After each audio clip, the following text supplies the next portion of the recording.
ગુજરાતમાં આગામી 5 દિવસ હવામાન વિભાગે હળવાથી ભારે વરસાદની આગાહી કરી છે. સૌરાષ્ટ્ર, કચ્છ અને ઉત્તર ગુજરાતના વિવિધ જિલ્લાઓમાં ગાજવીજ, બરફના કરા અને 50 થી 60 કિલોમીટરની પ્રતિ કલાકની ઝડપે પવન ફૂંકાવવાની શક્યતા છે. અમદાવાદ, ગાંધીનગર, વડોદરા, સુરત, રાજકોટ, જામનગર સહિતના વિસ્તારોમાં યલો એલર્ટ અને ઓરેન્જ એલર્ટ જાહેર કરાયું છે. ત્યારે આજ મુદ્દે વાત કરશું આ વિડીયોમાં. નમસ્કાર, વાઇબ્સ ઓફ ઇન્ડિયા સાથે હું સુરભી. હવામાન વિભાગે ગાજવીજ સાથે બરફના કરા પડવાની પણ આગાહી કરી છે.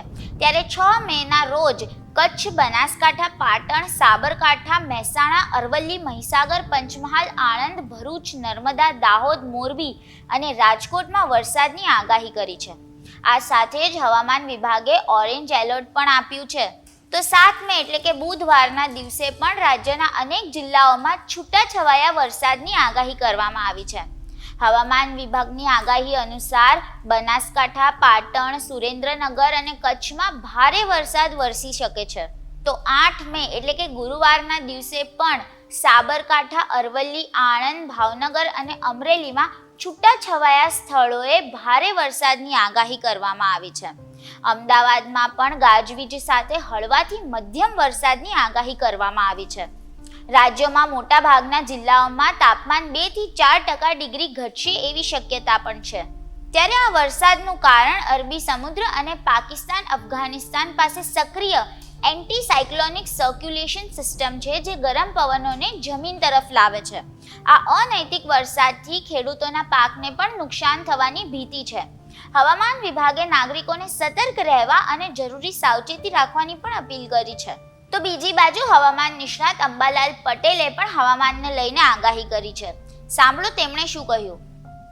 પણ સખ્ત પવનના તોફાનો, ભારે વિન્ડ ગસ્ટ, ધૂળ કટવું અને લગભગ વીજ પ્રપાત અને ગાજવીજ સાથે રાજ્યના ભિન્ન ભાગોમાં કમોસમી વરસાદ કે પ્રી મોન્સૂન એક્ટિવિટી થવાની શક્યતા રહે છે. જેમાં કચ્છના ભાગો, ઉત્તર સૌરાષ્ટ્રના ભાગો, રાજકોટના ભાગો, અમરેલીના ભાગો, તેમજ દક્ષિણ સૌરાષ્ટ્રના ભાગો અને લગભગ મહેસાણાના ભાગો, કેટલાક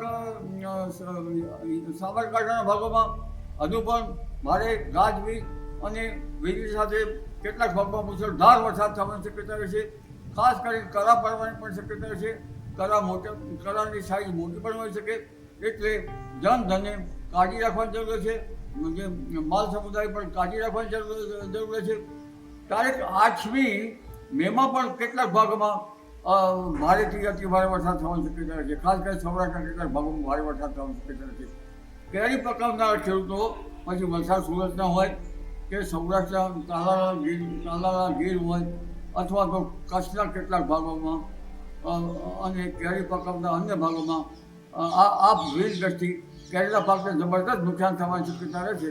અને જે પિયત વ્યવસ્થાપન કર્યું હોય એવા ધાન્ય પાકોમાં, ઓછી જમીનમાં ધાન્ય પાક પણ પડી જવાની શક્યતા રહે છે. તદુપરાંત તારીખ 11 થી 20માં પણ પવનની ગતિ વધારે છે અને પવનની ગતિ આંધી, વંટોળ સાથે સખ્ત પવનના તોફાનો સાથે પુનઃ પણ સાચવવાની શક્યતા રહે છે. અને ત્યારબાદ લગભગ 25મી થી 4 જૂન વચ્ચે અરબ સાગરમાં એક સાયક્લોન બનવાની શક્યતા રહે છે. અને આ વખતે આંદામાન નિકોબાર ટાપુ પર ચોમાસાની ગતિવિધિ વહેલી થઈ શકવાની શક્યતા રહે છે. દેશ અને ગુજરાતના તમામ સમાચારો માટે જોડાયેલા રહો વાઇબ્સ ઓફ ઇન્ડિયા સાથે.